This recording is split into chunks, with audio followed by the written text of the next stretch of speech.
Chennai fans யார் இந்த மெக்னில் Hadley நொரான்ஹா ஸ்ட்ரைட்டாகவே நம்ம டீமுக்குள்ளே வந்து ஒரு இம்பேக்டை க்ரியேட் பண்ண முடியுமா? அண்டு சென்னை சூப்பர் கிங்ஸ் வந்து கார்த்திக் சர்மாவை ட்ராப் பண்ணிட்டு சர்ஃப்ராஸ் கானை உள்ளே இருக்கணுமா? ஏன்னா நிறையா சென்னை ஃபேன்ஸ் வந்து கார்த்திக் சர்மா ரொம்ப ஸ்லோவாக ஆடிட்டுருக்காரு அப்படின்னு சொல்லிட்டு இருக்காங்க. அண்ட் சென்னை சூப்பர் கிங்ஸோட பிளே ஆஃப் சான்ஸ் பார்த்தீங்கன்னா பஞ்சாப் கிங்ஸ் தோற்றதுக்கப்புறம் சன்ரைசர்ஸ் தோற்றதுக்கப்புறம் பயங்கரமாக இன்க்ரீஸ் ஆகிருக்குங்க. எல்லாத்தை பற்றி டிஸ்கஸ் பண்ணலாம். நீங்கள் அந்த சேனல் நியூவாக இருந்தால் மறக்காமல் சப்ஸ்கிரைப் போட்டு விட்டுருங்க.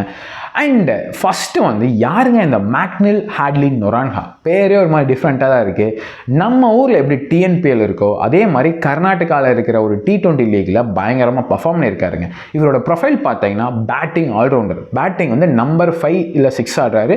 பவுலிங் பார்த்தீங்கன்னா ஒரு ஆஃப் ஸ்பின் போடுறாரு.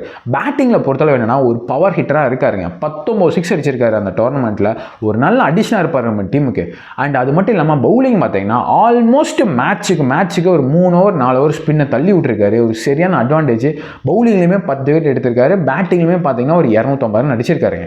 ஸோ பார்த்தீங்கன்னா ஓவராலாக பார்த்தா ஒரு நல்ல ஆல்ரவுண்டர் அப்படிங்கிற கேட்டகரிக்குள்ளே நல்லாவே ஃபிட் ஆகிறாரு. அண்ட் பவுலிங்குமே பார்த்தீங்கன்னா எக்கனாமி வந்து 7.4 தான் வச்சிருக்காரு. ஓவராலாக பார்த்தா ஒரு நல்ல ஒரு ப்ராஸ்பெக்டாக தெரியுறாருங்க. அண்ட் முக்கியமாக நம்ம டீமுக்கு வந்து இந்த மாதிரி ஒரு ப்ரொஃபைல் வந்து ரொம்ப முக்கியங்க. ஏன்னா நம்ம டீம் நீங்கள் டாப் 6 எடுத்துட்டிங்கன்னா யாருமே பவுலிங் போட மாட்டாங்க. ஓகே, தூபே பவுலிங் போடுவார்னு நீங்கள் சொன்னீங்கன்னா அவர் எப்படி போடுவார் நமக்கு தெரியும். ஒரு ஓவர் நல்லா போட்டார்னா செகண்ட் ஓவர் வந்து முடிச்சு விட்ருவார். ஸோ கண்டிப்பாக வந்து அவரெல்லாம் கன்சிடர் பண்ண முடியாது. ஸோ நம்ம டீமில் வந்து டாப் 6 பேட்ஸ்மேன்ஸ் யாருமே பவுலிங் போடுறதில்லை. இதனாலே நம்ம பார்த்தீங்கன்னா மேட்ச்சுக்கு 5 இல்லை 6 பவுலர் கண்டிப்பாக ஆட வேண்டிய சுச்சுவேஷன் தான் போயிட்டுருக்கோம்.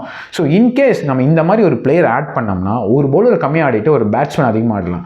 ஸோ அது ரொம்ப முக்கியமான ஒரு விஷயம் நம்ம டீம். ஏன்னா ஆர்சிபியில் பார்த்தீங்கன்னா குணால் பாண்டியா நம்பர் 8 வச்சிருக்காங்க.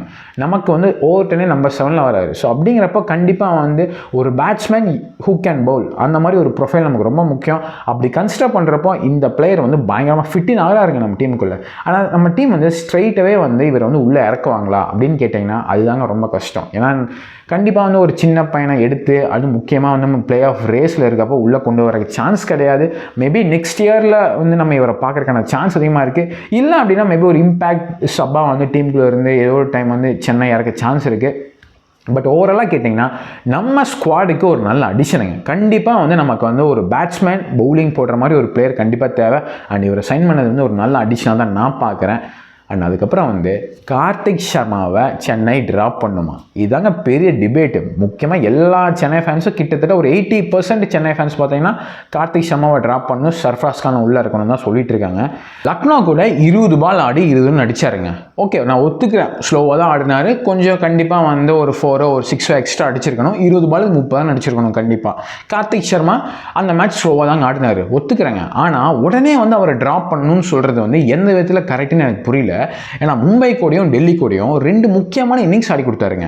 ஓகே, அவர் வந்து மும்பை கூடயும் சரி டெல்லி கூடயும் சரி அவர் ஆடுறப்போ அந்த பக்கம் பார்த்தீங்கன்னா மும்பை கூட ருத்ராஜ் இருந்தார், டெல்லி கூட வந்து சஞ்சு சாம்சன் இருந்தார். ஓகே, அவங்க 2 பேர் வந்து நல்லா காம்ப்ளிமெண்ட் பண்ணிட்டாங்க. அவங்க 2 பேர் நல்லா அடிச்சிட்டாங்க, நல்லா அடித்து ஆடிட்டாங்க. ஆனால் அந்த 2 மேட்சுமே வந்து முக்கியமான ரோல் கார்த்திக் சர்மா ப்ளே பண்ணாருங்க. ஏன்னா தேவையே இல்லாமல் ஒரு ஷார்ட் ஆடி விக்கெட்டை விட்டு சஞ்சுக்கோ ருத்ராஜுக்கோ ஒரு ப்ரெஷரை கிரியேட் பண்ணல. மேட்ச்க்கு என்ன தேவையோ அதை அழகாக ஆடி கொடுத்தாரு. ஸோ அப்படிங்கிறப்ப மேட்ச் அவேர்னஸோட பார்த்து 2 மேட்ச் ஆடி கொடுத்த ஒரு பிளேயருங்க அவர். நீங்கள் உடனே வந்து அவருக்கு பதிலாக சர்ஃப்ராஸ் கானை வந்து உள்ளே இருக்கணும்னு சொல்கிறீங்க.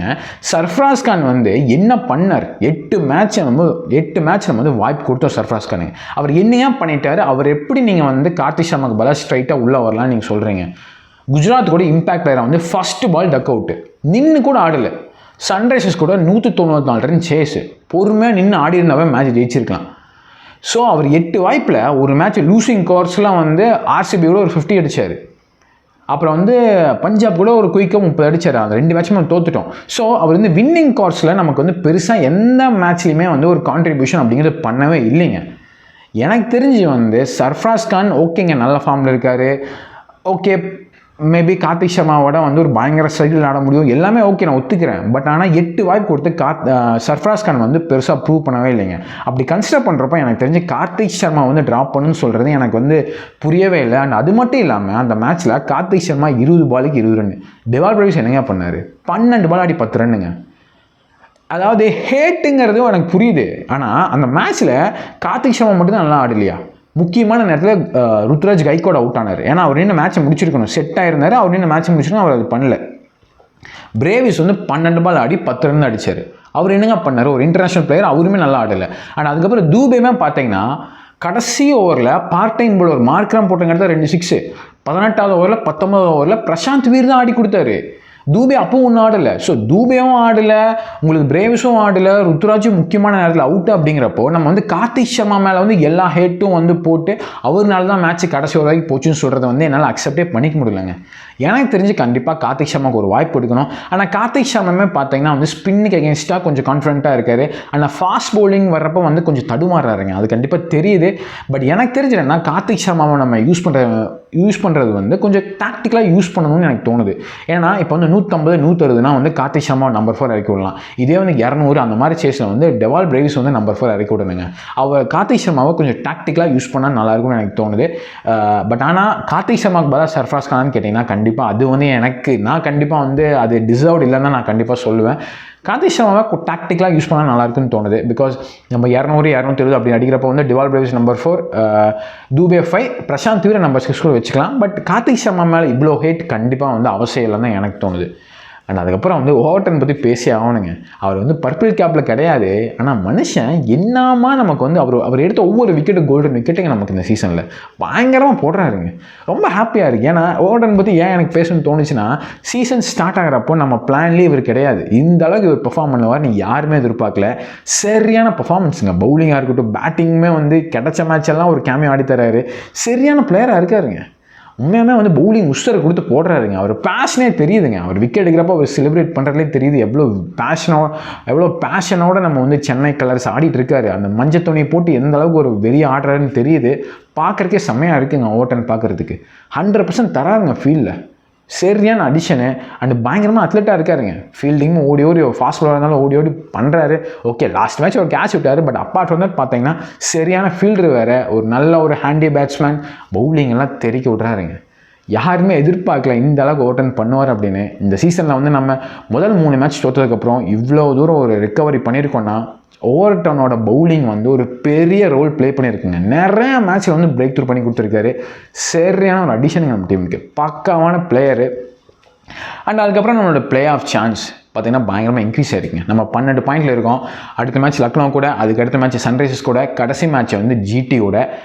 இப்போ பார்த்தீங்கன்னா பஞ்சாப் கிங்ஸ் வந்து தோத்துட்டாங்க. அது ஒரு நல்ல விஷயம். எனக்கு தெரிஞ்சு நம்ம கையில் இருக்குங்க. நம்ம 3 மேட்ச் ஜெயிச்சா சாலிடாக வந்து டாப் 2 கூட போகலாம், பெரிய வாய்ப்பு இருக்குது.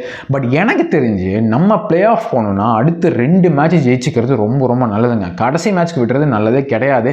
அடுத்த மேட்ச் லக்னோ கூட, அதுக்கு அடுத்த மேட்ச் சேப்பாக்கில் சன்ரைசர்ஸ் கூட. ரொம்ப ரொம்ப முக்கியமான 2 மேட்ச் இது. பிகாஸ் இந்த 2 மேட்ச் ஜெயிச்சு 16 பாயிண்ட் போய்க்கிறது ரொம்ப நல்லது. ஏன்னா கடைசி மேட்ச்சு ஜிடி கூட அகமதாபாத்தில் ஆடுறது கொஞ்சம் ரிஸ்க்குங்க. ஏன்னா ரபாடா, சிராஜ் வந்து வெறித்தனமாக போட்டுட்ருக்காங்க. 6 ஓவரில் வந்து பவர் பிளேயில் வந்து வெறித்தனமாக போடுறாங்க 2 பேருமே. ஸோ எனக்கு தெரிஞ்சு கண்டிப்பாக நம்ம வந்து குஜராத் மேட்ச் வரைக்கும் விடுறது நல்லதே கிடையாதுங்க. ஏன்னா அந்த மேட்ச்சு நமக்கு ப்ரெஷராக இருக்கும். ஏன்னா கடைசி மேட்ச் ஜெயிச்சாதான் பிளே ஆஃப் அப்படிங்கிற ஒரு சுச்சுவேஷன் போனால் பயங்கர ப்ரெஷராக இருக்கும். எனக்கு தெரிஞ்சு அதுக்கு முன்னாடியே 16 பாயிண்ட் எடுத்து வச்சுக்கிறது ரொம்ப நல்லது. எனக்கு நம்ம பேட்டிங்கில் நம்பிக்கை இருக்குது. கண்டிப்பாக நம்ம குஜராத் போய் அகமதாபாத்தில் ஆடுவாங்க நம்பிக்கை இருக்குது. சாம்சன், ருத்ராஜ் வந்து கிளாஸியான பிளேயர்ஸ். பட் ஸ்டில் நான் என்ன சொல்ல வரேன்னா, அந்த மேட்ச்க்கு விடாமல் அதுக்கு முன்னாடியே வந்து 16 பாயிண்ட் எடுத்துக்கிறது ரொம்ப நல்லது. லக்னோ கூட கண்டிப்பாக ஜெயிக்கணுங்க வெள்ளிக்கிழமை. அண்ட் திங்கக்கிழமை வந்து சன்ரைசர்ஸ் கூட வந்து சேப்பாக்கில் வச்சு செஞ்சாகணும். சன்ரைசர்ஸ் பார்த்தீங்கன்னா ஒரு மாதிரியான டீம் தான். ஒன்று 240 அடிக்கிறான், இல்லைனா 120 அடிக்கிறான், அந்த மாதிரி டீம் தான் அவன். ஸோ கண்டிப்பாக வந்து சன்ரைசர்ஸ் கூட ஜெயிக்கிறதுக்கான வாய்ப்பு அதிகமாக இருக்குது. குஜராத் கூட ஜெயிக்கிறத விட கண்டிப்பாக நம்ம சேப்பாக்கில் சன்ரைசர்ஸ் கேம் அப்போவே 16 பாயிண்ட் இருந்தோம்னா ரொம்ப பெட்டராகும்னு தோணுது. ஓவராலாக பார்த்தீங்கன்னா கார்த்திக் சர்மா மேலே இருக்க ஹேட் எனக்கு கொஞ்சம் அதிகம் தான் தோணுது. அண்ட் ஸ்ட்ரைட்டாகவே நம்ம வந்து மெக்னில், நொராஹ்னா வந்து டீமுக்குள்ள ஆடுவான்னு தோணலை. நீங்கள் என்ன நினைக்கிறீங்க?